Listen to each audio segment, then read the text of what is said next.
Hey everybody, welcome back to this 40th episode comic book review, continuing with Marvel. Spider-Man and the Fantastic Four, number 2 of 4. For those of you who saw, I reviewed the book Spider-Man and the X-Men. Same artwork, same concept, only now it's the Fantastic Four. And the Fantastic Four in this issue, it does not involve the Thing. The Fantastic Four, the Thing is obviously gone at the moment, and She-Hulk is part of the Fantastic Four. And it's all about the Venom symbiote. Reed Richards is studying it, and this is back in the day, so Spider-Man is still pretty young. And Spidey and Reed Richards have a nerd moment, and the symbiote somehow escapes and attaches to every single person in the Fantastic Four, on the Fantastic Four team, starting with Mr. Fantastic, Reed Richards, then leading into She-Hulk, then leading into Sue. Actually, it does try to bond with Johnny Storm, but because he's fire, yeah, doesn't happen. Then finally, the symbiote tries to attach to Franklin. Franklin fights it, and the symbiote ends up getting put back in the container where it can't hurt anyone. The end. Awesome second part. Dr. Doom's still scheming at the end of this issue. This is kind of like the X-Men issue with I forgot his name at the moment. But basically, it's all building up. It's like this happened, and then it's going to come to a head in the third and fourth issue where Dr. Doom's whole plan is going to come to light. And it's going to be Spidey and the Fantastic Four versus Dr. Doom. Check it out. Awesome artwork. Awesome series. It's a mini. 2 more parts to go. Go get number 1 if you didn't get number 1. Shadowland 2 of 5. Spidey makes his appearance finally.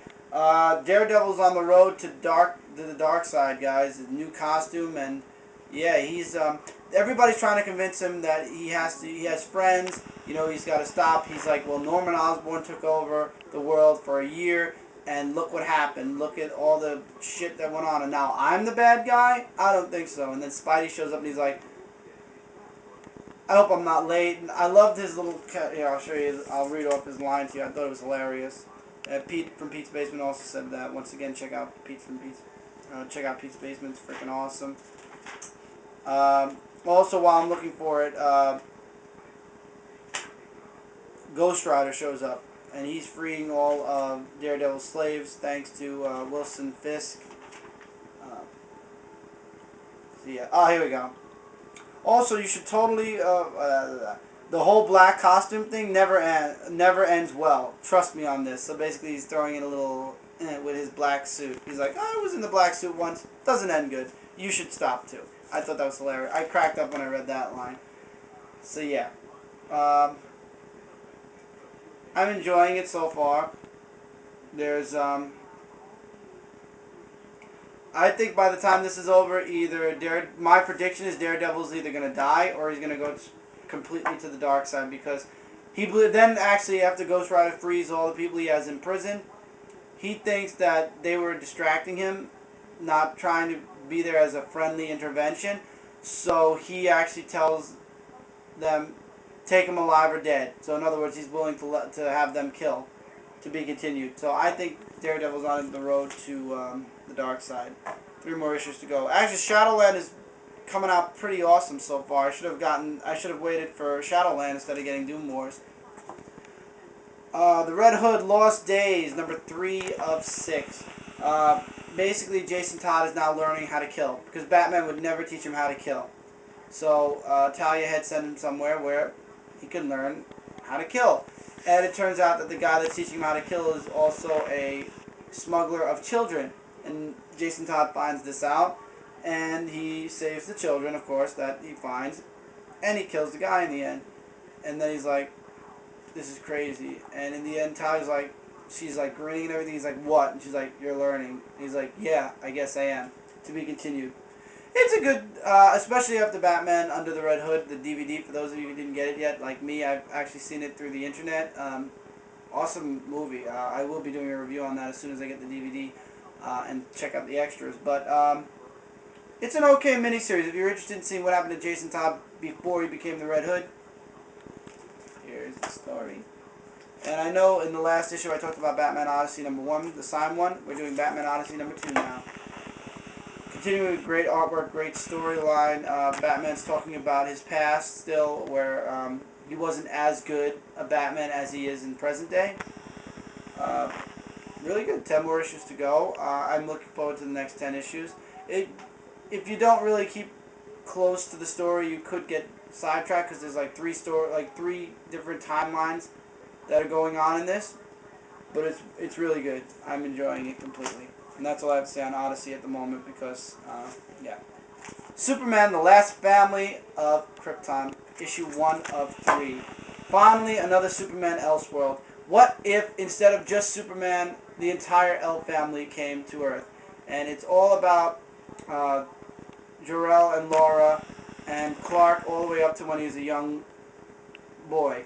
Turns out in the end that Laura wants to find him Earth parents so that he could lead some type of a normal life. Thus the Kents come in and Kal-El becomes Clark Kent again. And he's growing up in Smallville with the Kent family while his family is in Metropolis, and basically they're doing Rao Corp. And Lex Luthor is in it as a child, and Jor-El actually is interested in Lex Luthor because he's so smart. So he actually comes to Smallville and takes Lex Luthor away as a child and says, "Come work for me." And Clark actually says, "I don't envy him. I hope we see him again because I wouldn't even want to work for my father." And then Jor-El and Laura have a moment in the sun, so to speak, a moment in the sun, and they have 2 more children, twin set, and that's actually how the issue kind of ends. Thought that was pretty funny. So it ends up that if the El family actually came to Earth, Clark would be a brother to a young sister and brother. To be continued. 2 more issues. I love Elseworld stories, especially when it deals with Superman, because there's so many possibilities when it comes to Superman. I think it's a great series. This is not an Alex Ross cover, even though the cover artist tries to do an Alex Ross feel, but it's really good. I say it's worth every penny to get. Check it out. It's DC Comics. I've never really had much to say against DC Comics. Very few times do I actually have something against DC Comics. Finally, Brightest Day number 7. Turns out Deadman's the only one that can lift the White Lantern. Who knew? He lifts it, and his suit changes into a White Lantern suit. You find out the plot for everybody in this issue. All of the people that were brought back by the White Lantern, all their suits turn into White Lantern suits. So you get to see John Jones, Max Lord, Hawkman, Hawkgirl, who else was brought back? Aquaman, everybody back changed into a White Lantern suit. And the White Lantern explains what they're supposed to do. Oh, Captain Boomerang. And each time their suit was turned into a White Lantern, the Lantern spoke to it. Like for Aquaman, find him before they do. Hawk is save Dove or stop the boomerang. Captain Boomerang was throw the boomerang. And it's really good. Check this issue out. This actually is going to explain the rest of the whole Brightest Day series. Zoom was the only one that was so good. The White Lantern said, "Zoom, you're..." oh wait, I'm going to read it off, actually. I'll read that one off. When they get up to Zoom, it says to him, only to him, hold on, get to that. Alright. At some point. Here. You have allowed the Flash to escape the Speed Force. Mission complete, life returned. So basically, if they complete their mission, their life is returned. So basically, Zoom brought Flash back, Barry Allen back. So it says mission complete, life returned. Now he's alive again because he basically brought the Flash back. His objective was complete. Basically, what I'm guessing is everybody's alive. Everybody was brought back by the White Lantern. But until their objective or their mission is complete for the White Lantern, they don't completely have their life back. When their mission's complete, then they get their life back completely to themselves. And also, Deadman has to find the new official White Lantern. Deadman is not going to be the official White Lantern. The White Lantern wants Deadman to find... There is somebody out there, the White Lantern, saying that will be the new White Lantern. But Deadman has to find him. To be continued. Looks interesting. It's actually picking up again. Brightest Day was starting to go, but now it's getting to pick up again. Okay, let's run through these because I know he's giving me this, the that, the other thing, but I'm willing to go over 10 minutes. He's not, obviously. Brightest Day number 7. Absolutely pick it up. This explains a lot of things that we've been waiting to hear as far as the White Lantern stuff is concerned. Superman Last Family of Krypton, Elseworld Story, Part 1 of 3. Awesome. Check it out. Batman Odyssey number 2. So far, so good. Loving the series. 10 issues to go. I know it's a long series, but we'll see what I'm saying a year from now. Red Hood, The Lost Days number 3. I'm enjoying it. If you're interested in seeing what happened to Jason Todd before he became the Red Hood, check it out. Shadowland number 2 of 5. I should have gotten this instead of Doom Wars. Really good. Daredevil could be going to the dark side, could be dying. Who knows? Spidey shows up. I'm happy. Spider-Man and the Fantastic Four, 2 of 4. Awesome artwork, awesome mini. Avengers Prime, once again, awesome artwork, awesome storyline thus far. Few more issues to go. I'm loving it. The trio of awesome Avengers. Iron Man Legacy, the first story arc is finished. It was okay. We'll see how the second I'll see how the second story goes. If I don't like it, I'll quit. If not, you'll be seeing Iron Man Legacy. Pretty good. Amazing Spider-Man 639. Omit is a very good word. You should be omitting this series, this storyline, because it's boring the shit out of me. Deadpool Wade Wilson Wars, Part 3 of 4. I'm enjoying it, and I don't really like that. I'm not into this whole Deadpool bullshit, so that tells you something. Doom Wars 6.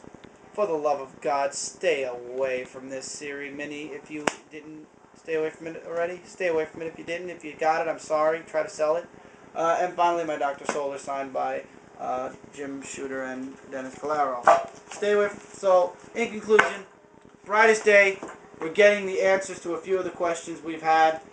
Stay the fuck away from Doom Wars because that was like shit. And yeah, so I will see you guys next week, where I've actually now caught up. I'm actually caught up because I was 2 episodes behind. So I'll see you guys next week for another Dark Avengers comic book review. Yeah, next week's issue is episode 41. And got a few nice comics next week. I'm looking forward to that. Hope to see you guys soon. Later, guys.